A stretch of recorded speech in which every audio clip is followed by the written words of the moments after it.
দেশের যে পরিস্থিতি ভাই, এই তো জননিরাপত্তা নাই, সড়কের অবস্থা খুবই বেহাল দশা।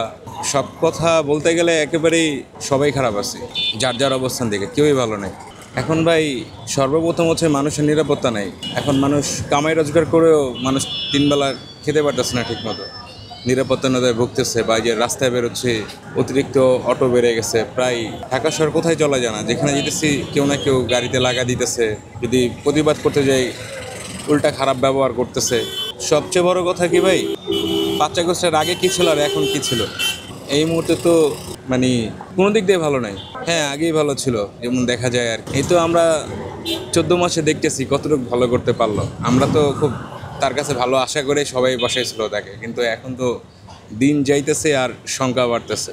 এইটা তো রাজনৈতিক ব্যাপার, আমরা তো সাধারণ মানুষ। তারপরেও যেহেতু আমরা একটা সাধারণ ভোটার, তা আমরা বলতে চাই যে সকল দল মিলে যদি একটা নির্বাচন হয় তাহলে এটা হচ্ছে দেশের জন্য ভালো, সকলের জন্য ভালো, আন্তর্জাতিকভাবে গ্রহণযোগ্য হবে। যেমন বিগত বিএনপি থাকতেও নির্বাচন, বিএনপিকে ছাড়া একটা নির্বাচন হয়েছিল, সেখানে দেখা যেতেছে যে গ্রহণযোগ্যতা খুব কমই হয়েছে আন্তর্জাতিকভাবে, এবং দেশেও একটা প্রশ্নবিদ্ধ ছিল। আর এখন যদি আবার একটা দলকে রেখে, যেহেতু একটা বড় দল, এদের রেখে যদি আবার নির্বাচন করে, হয়তো আগের মতোই অবস্থা হয়ে যাবে। তো এই তো আগের মতোই অবস্থা, মানে একটা জরাজীর্ণ অবস্থা। তাই আমরা চাই সবাই মিলে আসুক, দেশের মানুষের সকলের শান্তির জন্য সবাই মিলেমিশে যদি দেশটাকে আগায় নিয়ে যায়, তাই তো ভালো হয়। তাই সবাই ভালো থাকবো, আমার যেটা মনে হয়।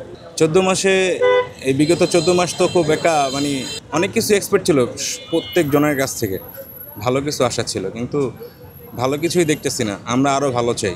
আমরা জনগণ সবাই প্রথমত নিরাপত্তা চাই সকল দলের কাছে, কারণ সকল দল রাজনীতি করতে জনগণের জন্য।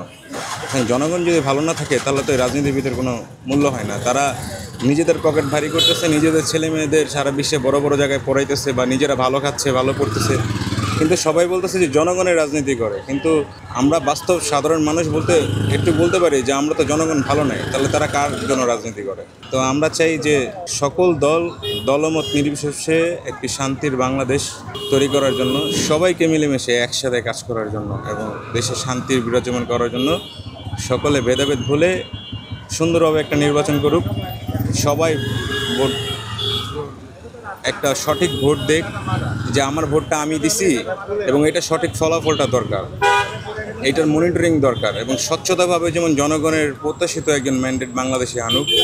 কারণ এখন দেখা যাচ্ছে যে আমাদের দেশে তৃতীয় শক্তি, সারা বিশ্বের পরশক্তি আমাদের স্বাধীন সোনার বাংলাদেশটা পুরো গ্রাস করতে যেতেছে।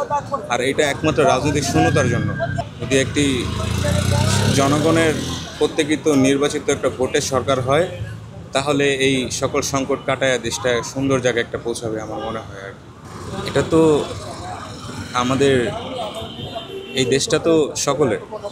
তো আমি মনে করি জনগণ, প্রত্যেকটা মানুষই এই 1 ইঞ্চি মাটির মালিকানা। তো জনগণের মতামত না নিয়ে বা জনগণের রায়ের বিপক্ষে যে দেশবিরোধী কোনো চুক্তি কোনো দলের করা উচিত না। আর যেহেতু এটা স্বাধীন একটা সার্বভৌমত্ব রাষ্ট্র, তা আমাদের রাষ্ট্রের কোনো অংশ বা করিডোর হোক বা সেন্ট মার্টিন হোক, এটা কোনো সরকারই দিয়ে দেওয়া উচিত না। আর এটা জনগণ মানবেও না।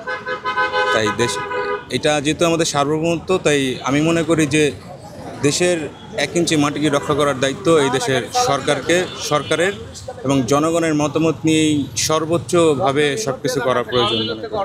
জনগণের মতের বিরুদ্ধে যেই কোনো কিছু করা সম্ভব না। আর দেখতেছি যে আমেরিকান বাহিনী আসতেছে, যেটুকু মনে করি যে আমেরিকার মতো একজন শত্রুই যথেষ্ট, ভালো বন্ধু লাগে না।